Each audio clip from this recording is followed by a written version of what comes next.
বিশ্বকাপের মঞ্চে নিজেদের প্রথম ম্যাচেই ইংল্যান্ডের জয়জয়কার। ক্রোয়েশিয়ার বিপক্ষে ৪-২ গোলের এক রোমাঞ্চকর জয় দিয়ে শুভ সূচনা করল থ্রি লায়ন্সরা। হ্যারি কেইনের জোড়া গোল আর বেলিংহ্যাম রাশফোর্ডের ঝলকে মাঠ কাঁপালো ইংল্যান্ড।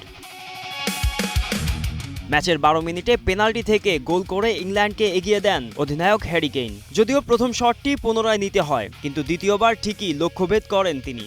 এরপর ৪২ মিনিটে কেইন নিজের দ্বিতীয় গোল করলে ম্যাচে ইংল্যান্ডের নিয়ন্ত্রণ স্পষ্ট হয়ে ওঠে। তবে ক্রোয়েশিয়া যেন হার মানার জন্য আসেনি। ৩৬ মিনিটে বাতুরিনা গোল করে ব্যবধান কমানোর পর প্রথমার্ধের ইনজুরি সময়ে মুসার গোলে ২-২ সমতায় ফিরে আসে ক্রোয়েশিয়া। বিরতির আগে এমন প্রত্যাবর্তনে কিছুটা চাপে পড়েছিল ইংলিশরা।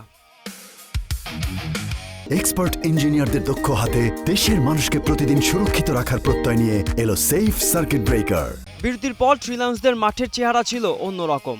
দ্বিতীয়ার্ধ শুরুর মাত্র ২ মিনিটের মাথায় জুড বেলিংহ্যামের গোলে আবারও লিড নেয় ইংল্যান্ড। ক্রোয়েশিয়ার গোলরক্ষক ডমিনিক লিভাকোভিচ দুর্দান্ত শটটি সেভ করে ইংল্যান্ডকে বেশ ভুগিয়েছিলেন।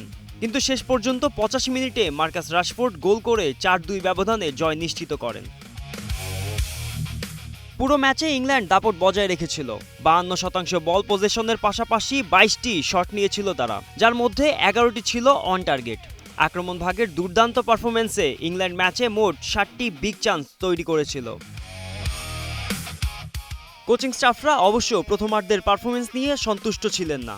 অ্যান্টনি ব্যারি বিরতির সময় দলের স্নায়ুচাপ আর খেলার ধরনে বিভ্রান্তি নিয়ে কড়া সমালোচনা করেন।